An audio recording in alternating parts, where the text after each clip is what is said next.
Level up के episode 3 के साथ हाजिर हूँ। अभी तक जिसने मेरे चैनल को सब्सक्राइब नहीं किया, चैनल को सब्सक्राइब कर दे, वीडियो को लाइक और शेयर कर दे, शुक्रिया।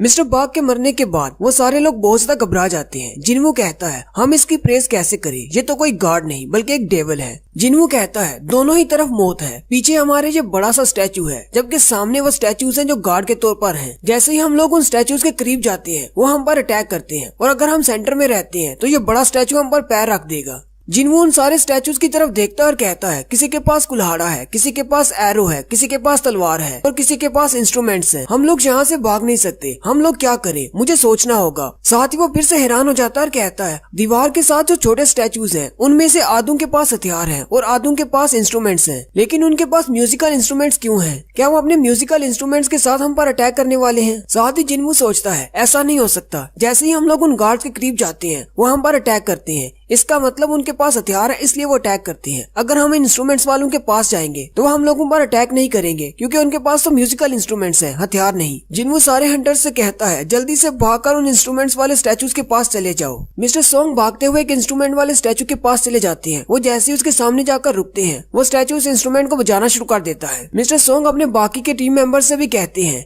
ये लोग हम पर अटैक नहीं कर रहे, जल्दी से इंस्ट्रूमेंट वाले स्टैचूज के सामने जाकर खड़े हो जाओ। वो सारे लोग इंस्ट्रूमेंट्स वाले स्टैचूज ढूंढकर उनके सामने जाकर बैठ जाते हैं और वो इंस्ट्रूमेंट्स बजना शुरू हो जाते हैं। मिस्टर किम भी जाकर एक इंस्ट्रूमेंट वाले स्टैचू के सामने बैठ जाते हैं और रोना शुरू कर देते हैं क्योंकि वो मिस्टर बाग की मौत की वजह से बहुत ज्यादा अफसरदा होते हैं। जिनवू ने जूही का हाथ पकड़ा होता है, वो दोनों इकट्ठे होते हैं। जिनवू भागता हुआ जिनवू जूही को अपने साथ लेकर एक इंस्ट्रूमेंट वाले स्टैचू के सामने जाकर खड़ा हो जाता है और कहता है जल्दी से इंस्ट्रूमेंट बजाना शुरू करो, लेकिन वो इंस्ट्रूमेंट नहीं बजता। जिनवू और जूही बहुत ज्यादा घबरा जाते हैं और कहते हैं आखिर ये बज क्यों नहीं रहा। जूही रोना शुरू कर देती है और जिनवू से कहती है कहीं ऐसा तो नहीं कि एक ही स्टैचू के नीचे दो लोग इकट्ठे नहीं खड़े हो सकते, अगर हम दो इकट्ठे खड़े होंगे तो ये नहीं बचेगा। जिनवू को जैसे इस बात की समझ आती है जिनवू जूही का हाथ छोड़ देता है और भागता हुआ दूसरी तरफ चला जाता है और जूही से कहता है कि यहीं पर रहना, तुम सेफ रहोगी। वहीं उन स्टैचूज में लास्ट पर एक स्टैचू होता है। जिनवू भागता हुआ उसकी तरफ जा रहा होता है। जिनवू को लगता है शायद उसके पास एक म्यूजिकल इंस्ट्रूमेंट है। वो बड़े वाला स्टैचू उस पर पैर रखता है, लेकिन जिनवू बड़ी मुश्किल से उसे डॉज करता है और भागता हुआ उस बड़े से स्टैचू के पास पहुंच जाता है जिसके पास उसे लगता है कि उसके पास म्यूजिकल इंस्ट्रूमेंट है। मिस्टर सोंग चिल्लाकर उसे कहते हैं तुम गलत स्टैचू के सामने हो, जल्दी से वहाँ से निकलो। असल में उस स्टैचू के पास कोई म्यूजिकल इंस्ट्रूमेंट नहीं बल्कि एक शील्ड होती है। जिनवू उसके सामने जाकर गिर जाता है और वो स्टैचू अपनी शील्ड के साथ जिनवू पर अटैक करता है। जिनवू फिर से रेंगता हुआ दूसरे स्टैचूज की तरफ जाता है और कहता है मुझे इंस्ट्रूमेंट वाला कोई स्टैचू ढूंढना होगा, और साथ ही वो अपने गॉड से कहता है अगर वाकई में कोई गॉड है तो मेरी मदद करो, मुझे कोई ऐसा इंस्ट्रूमेंट वाला स्टैचू दे दो जिससे मेरी जान बच सके। जिनवू कहता है अभी मैं मौत और जिंदगी के बीच खड़ा हूँ, मेरे हाथ में जिंदगी की डोर है जो कि बिल्कुल टूटने वाली है। लेकिन साथ ही वो रेंगता हुआ एक स्टैचू के सामने पहुंच जाता है। वो स्टैचू वाली औरत गाना गाना शुरू कर देती है जिसकी वजह से जिनवू की जान भी बच जाती है, और ये स्टैचू इस कमरे का लास्ट इंस्ट्रूमेंट वाला स्टैचू होता है। उन सारे स्टैचूज के गाना गाने के बाद उनकी दूसरी कमेंडमेंट पूरी हो जाती है और वो बोस स्टैचू वहीं पर रुक जाता है। जूही भागती हुई जिनवू के पास आती है और उसे पूछती है क्या तुम ठीक हो, लेकिन जैसे जूही उसके करीब आती है वो अपने मुंह पर हाथ रखकर रोना शुरू कर देती है क्योंकि लास्ट शील्ड के अटैक की वजह से जिनवू का एक पाँव कटकर अलग हो जाता है। जूही वहीं पर खड़ी रोना शुरू कर देती है। जूही जल्दी से उसकी कटी हुई टांग के पास बैठ जाती है और उसे अपनी मैजिकल पावर से हील करने की कोशिश करती है। जिनवू जूही से कहता है तुम्हें ये सब करने की जरूरत नहीं, तुम मुझे हील नहीं कर पाओगी। जूही उसे कहती है आराम से बैठे रहो, मुझे कोशिश करने दो। जूही अपनी बहुत ज्यादा मैजिकल पावर इस्तेमाल कर लेती है जिसकी वजह से उसके नाक और मुंह से भी खून बहना शुरू हो जाता है। मिस्टर सोंग और बाकी के हंटर्स जूही के लिए परेशान होते हैं और कहते हैं क्या ये बिल्कुल ठीक है? खैर हमें इस बात की खुशी है कि जिनवू भी बच गया। मिस्टर किम कहते हैं हम लोग यहाँ पर 17 लोग आए थे और हम में से सिर्फ 6 लोग जिंदा बचे हैं और उनमें से 2 बहुत ज्यादा जख्मी है। मिस्टर सोंग का हाथ कट गया है और मिस्टर जिनवू की टांग कट गई है। मिस्टर किम मिस्टर सोंग से कहते हैं ये तो बहुत बुरा हुआ कि आपका हाथ कट गया, लेकिन ये सब कुछ आपकी गलती की वजह से हुआ है। टीम लीडर के तौर पर आपने गलत फैसला किया, हम सब कुछ यहाँ पर लेकर आए, यहाँ से बाहर निकलते ही आपको सजा दी जाएगी। उसी वक्त वो बोस स्टैचू फिर से हिलना शुरू हो जाता है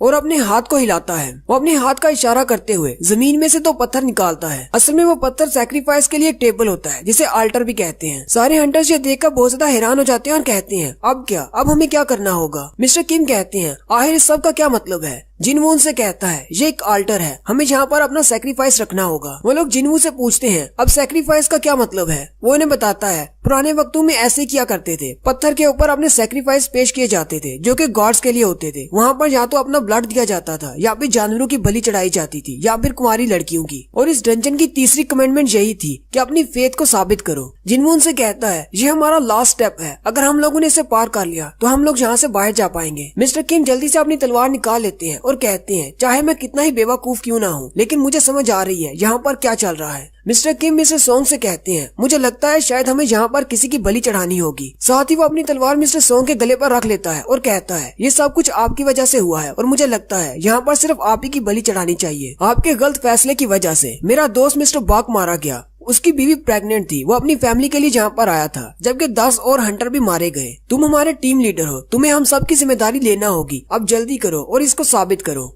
जिनवू मिस्टर किम से कहता है आप ये बिल्कुल भी ठीक नहीं कर रहे। मिस्टर किम उसे कहते हैं तुम अपनी बकवास बंद करो, मुझे यहाँ पर मरना नहीं है। मिस्टर सोंग किम से कहते हैं तुम बिल्कुल ठीक कह रहे हो, मुझे तुम सब की जिम्मेदारी लेना होगी, अपनी तलवार को हटा लो, मैं अपनी मर्जी से ये सब कुछ करना चाहूंगा, मैं तुम लोगों के लिए अपनी बलि जरूर दूंगा। जिनवू चिल्लाकर उनसे कहता है लेकिन ये मिस्टर सोंग की गलती कैसे हो सकती है, हम सब लोगों ने वोट दिया था, उसी के बाद हम लोग यहाँ पर आए हैं। मिस्टर सोंग चलते हुए सीधे उस पत्थर के पास चले जाते हैं। जैसे ही वो उस पत्थर के पास जाकर खड़े होते हैं, उनके वहाँ पर जाने से एक रेड फायर जलती है। मिस्टर किम कहते हैं अब क्या होने वाला है। मिस्टर सोंग जिनवू से कहते हैं मैं यहाँ पर आ गया, अब मुझे क्या करना होगा। जिनवू सोचना शुरू कर देता है और कहता है इसके वहाँ पर जाने से एक रेड फ्लेम जली है, इसका मतलब क्या है, क्या इसे सेक्रीफाइस नहीं चाहिए। साथ ही वो बाकी हंटर से कहता है क्या कोई मेरी मदद करेगा, मुझे भी उस आल्टर पर जाना है। 2 हंटर्स आगे बढ़ते हैं और जिनवू को पकड़ लेते हैं और उसे उठाते हुए सहारा देते हैं और कहते हैं तुम्हारा मतलब क्या है। जिनवू उनसे कहता है मुझे भी वहाँ पर लेकर जाओ, मुझे लगता है कि हमें वहाँ पर कोई नुकसान नहीं होगा।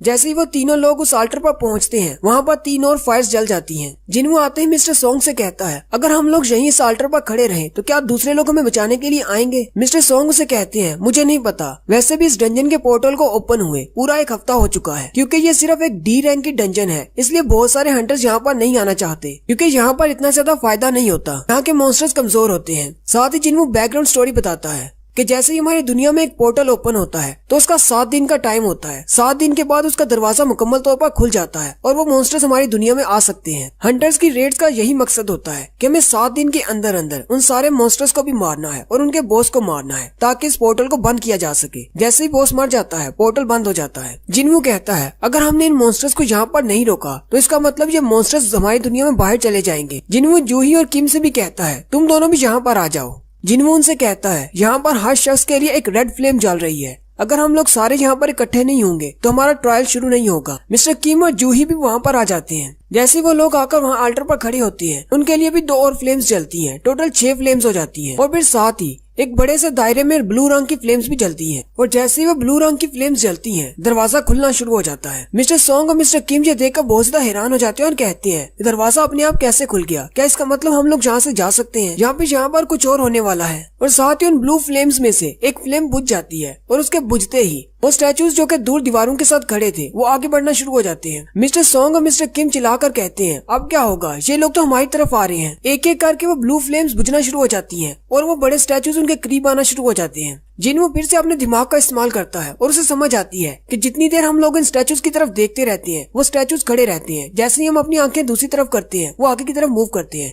जिनवू जूही से कहता है जल्दी से अपनी आंखें खोलो, तुम आंखें बंद करती हो तो वो आगे बढ़ते हैं। मिस्टर किम उसे कहते हैं क्या तुम ऐसा कहना चाहते हो कि बचपन में जो हम गेम खेला करते थे कि जैसे ही हम अपनी आंखें बंद करेंगे तो प्लेयर आगे बढ़ जाएगा, इसका मतलब हमें अपनी आंखें बंद नहीं करनी, हमें सिर्फ इन स्टैचूज की तरफ देखते रहना है। वो स्टैचूज जैसे ही उनके करीब बढ़ रहे होते हैं, उनमें से एक हंटर लड़की चिल्लाते हुए वहाँ से भागना शुरू कर देती है और दरवाजे की तरफ जाती है। जैसे वो लड़की आल्टर को छोड़ती है उसके नाम की फ्लेम बुझ जाती है, लेकिन वो लड़की भागती हुई दरवाजे से बाहर चली जाती है। मिस्टर किम बहुत ज्यादा हैरान हो जाते हैं और कहते हैं इसे तो कुछ भी नहीं हुआ, ये तो यहाँ से बाहर चली गई। मिस्टर सोंग भी कहते हैं ये कैसे हो गया, वो तो दरवाजे से जिंदा बाहर चली गई, एक बंदे के कम होने से सिर्फ दरवाजा थोड़ा सा बंद हुआ है। जिनवू सोचते हुए कहता है आखिर इस सब का क्या मतलब हो सकता है। जैसे ही हम 6 लोग इस आल्टर पर खड़े हुए, 6 के लिए एक एक रेड फ्लेम जली, इर्द गिर्द ब्लू फ्लेम्स थी, लेकिन ब्लू फ्लेम्स अपने आप ही खत्म होना शुरू हो गई। जैसे ही घंटा दरवाजे से बाहर चली गई उसके नाम की रेड फ्लेम खत्म हो गई, जिसकी वजह से दरवाजा थोड़ा सा बंद हो गया। क्या ये दरवाजे का खुलना एक ट्रैप हो सकता है। सबसे पहले हमने लॉर्ड की पूजा की, उसके बाद हमने उसकी प्रेस की।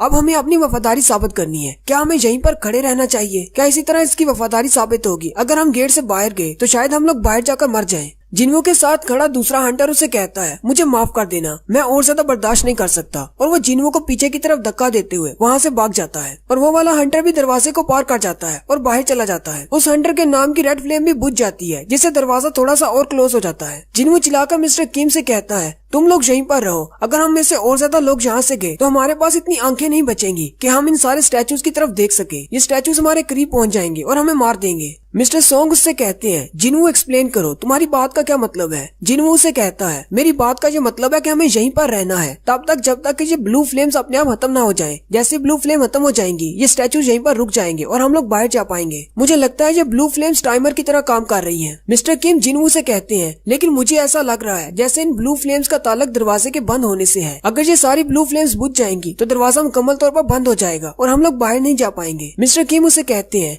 वैसे मुझे कभी नहीं लगा था कि तुम जैसा ई रैंक का लड़का भी हमारी इतनी ज्यादा मदद कर सकेगा। तुम्हारा बहुत बहुत शुक्रिया, तुमने अभी तक मेरी जान बचाकर रखी। मैंने हमेशा तुम्हारा मजाक उड़ाया है, तुम्हें कमजोर समझा है और मैं अपने इस बिहेवियर पर बहुत ज्यादा शर्मिंदा हूँ। यहाँ पर बहुत सारे लोग आए जिनमें से बहुत सारे मर चुके हैं और जितने भी जिंदा हैं वो सारे तुम्हारी वजह से हैं। और साथ ही मिस्टर किम रोना शुरू कर देते हैं और उसे कहते हैं, मेरी भी एक फैमिली है, मैं यहाँ पर मरना नहीं चाहता, मुझे जिंदा रहना है, मुझे माफ कर देना। मुझे नहीं लगता कि मैं यहाँ पर ज्यादा देर के लिए रुक सकता हूँ, मुझे वापस जाना है अपनी फैमिली के पास। और मिस्टर किम भी आल्टर को छोड़कर भागते हुए दरवाजे से बाहर चले जाते हैं और कहते हैं, मुझे माफ कर देना। जिन्वो बहुत ज्यादा उदास हो जाता है और रोते हुए कहता है, तुम्हें माफ कर दूं? मुझे तो तुम्हारी बात पर हंसी आ रही है। तुम्हारे यहाँ से भाग जाने का मतलब ये है कि हम तीनों में से कोई भी यहाँ पर जिंदा नहीं बचेगा। जिन्वो अपने सर पर हाथ रखकर उदास होकर वहीं पर बैठ जाता है।